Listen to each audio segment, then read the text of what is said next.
हाँ, सुनीता को बड़ा शौक था रंग बिरंगे चटक कपड़े पहनने का। पति राकेश भी ये बात खूब समझता। सुनीता, देखो तो मैंने कैसी ब्राइट रेड कलर की साड़ी खरीदी है तुम्हारे लिए। ऐसे ही कपड़े पसंद है ना तुम्हें? यस, बिल्कुल। मैं ना बस ये चाहती हूँ कोई मुझे देखे तो कहे, यार कितनी रंगीली और चटकीली लग रही है।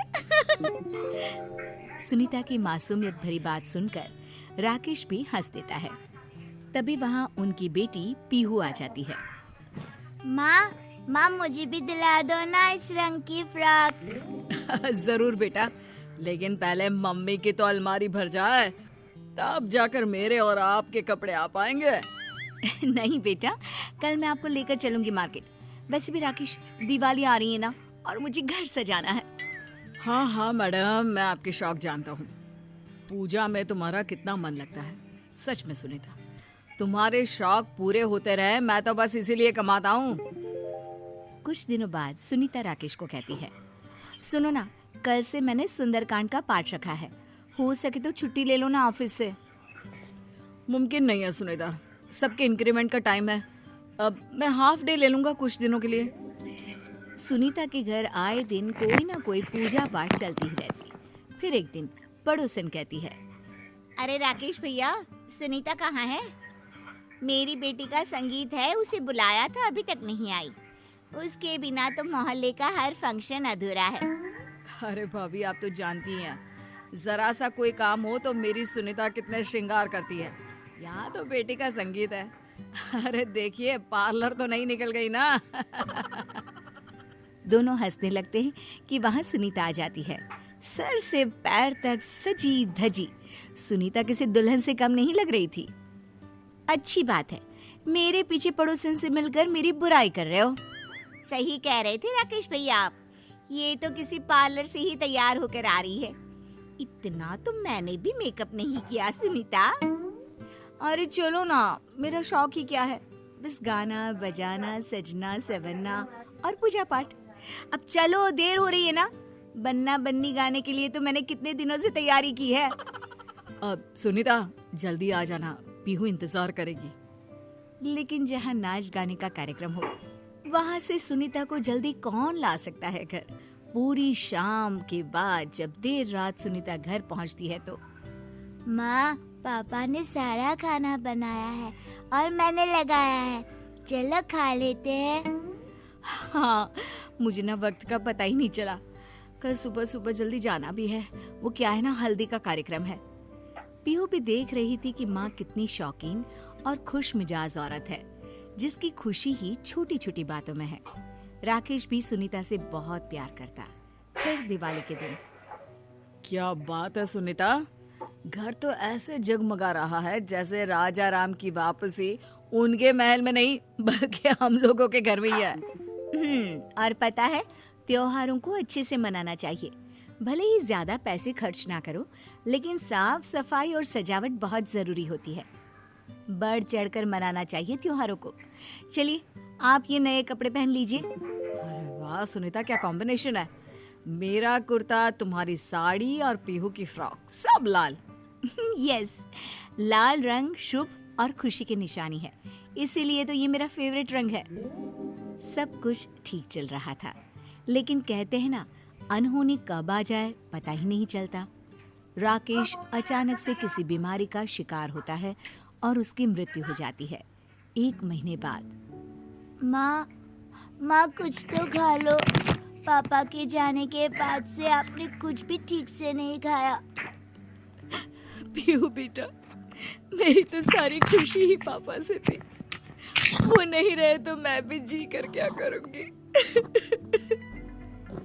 तभी सुनीता की माँ कहती है, कैसी बात कर रही है बेटी, तेरे भी पिता का समय से पहले ही स्वर्गवास हो गया था। मैं भी यही सोचती तो तुम लोगों को कैसे पालती। पीहू के लिए ही सही, पर बेटा तुझे जीना है। सुनीता को माँ की बात ठीक लगती है। धीरे धीरे वो खुद को संभालती है।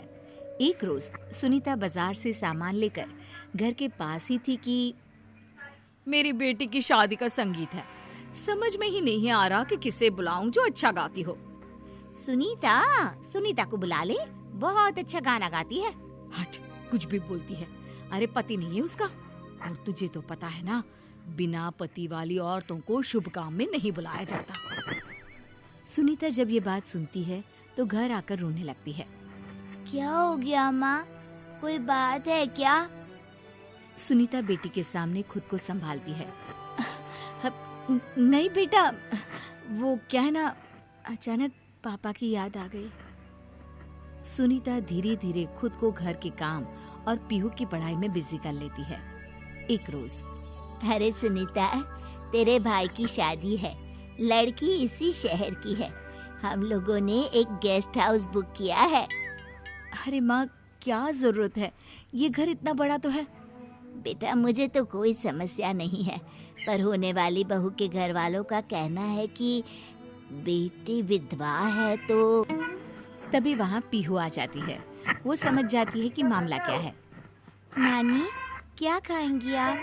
और कुछ दिन तो रुकेंगी ना हम लोगों के साथ? माँ चलो ना, देखो तुम्हारा फेवरेट सीरियल शुरू हो गया है। मन मार कर सुनीता भाई की शादी के फंक्शन में जाती है, जहाँ पर पंडित आइन कहती है, अरे नहीं नहीं सुनीता बिटिया, तुम भाई को हल्दी नहीं लगा सकती हो, विधवा हो ना। थोड़ी देर बाद, बेटा सुनीता, वहाँ नाच गाना चल रहा है, तू क्या करेगी वहाँ? यहाँ आकर बैठ हम सभी बुढ़ियाओं के पास। पर माँ, मेरे भाई की शादी है। अरे लेकिन तू क्या कर सकती है बेटा, ऊपर वाले ने तो तेरे जीवन से सारी खुशियाँ ही छीन ली है। सुनीता को बहुत रोना आता है। वो जोर जोर से रोने लगती है कि सुनीता का भाई कहता है, अरे दीदी, खुशी के माहौल में मनहूसियत मत फैलाओ ना। सुनीता घर आ जाती है। वो अपनी अलमारी खोलकर देखती है तो सारी साड़ियाँ लाल और चटक रंगों की होती हैं। वो सभी को पैक करके बंद कर देती है। पीहू माँ के हर गम को समझती है, और फिर वो दिन भी आ जाता है जब पीहू की शादी तय होती है। अरे कौन करेगा पीहू की शादी के सारे रस्मो रिवाज? मैं करूँगी, मेरी भांजी है वो, या फिर पीहू की बुआ कर ले। लेकिन तभी पीहू बोल पड़ती है, मैं शादी तभी करूँगी जब मेरी माँ शादी के सारे रस्म खुद अपने हाथ से करेंगी। लाल रंग की वो वाली साड़ी पहनेंगी जो पापा लाए थे, याद है ना माँ? सुनीता की आंख भर आती है। तभी पीहू माँ को ढोलक ला कर देती है। माँ, जरा गा तो वो बन्ना बन्नी वाला गाना, जिससे पूरे मोहल्ले में रौनक लग जाया करती थी। सुनीता को बेटी का सहारा मिल जाता है। वो मुस्कुरा देती है, लेकिन जैसे ही वो ढोलक बेटी के हाथ से ले रही होती है कि पड़ोस की बुढ़िया बोल पड़ती है, अरे ये तो अपशकुन है। अपशकुन? मेरी बेटी की शादी है, माँ से बड़ा शगुन बेटी के लिए कुछ नहीं होता। और हाँ, ये नहीं है तो क्या हुआ, इनका प्यार और नाम आज भी मेरे साथ है। समाज को बदलना ही होगा। फिर क्या, पीहू की शादी का सारा काम सुनीता बढ़ चढ़कर पूरा करती है, और विधवा माँ के हाथ से ही पीहू की विदाई भी होती है। हेलो दोस्तों, कैसी लगी आपको मेरी यह कहानी? मुझे कमेंट करके जरूर बताएं, और यदि कहानी अच्छी लगी हो तो अपने दोस्तों के साथ भी शेयर करें। और हाँ, अगर आपने अब तक मेरे चैनल को सब्सक्राइब नहीं किया है तो जरूर सब्सक्राइब कर दें।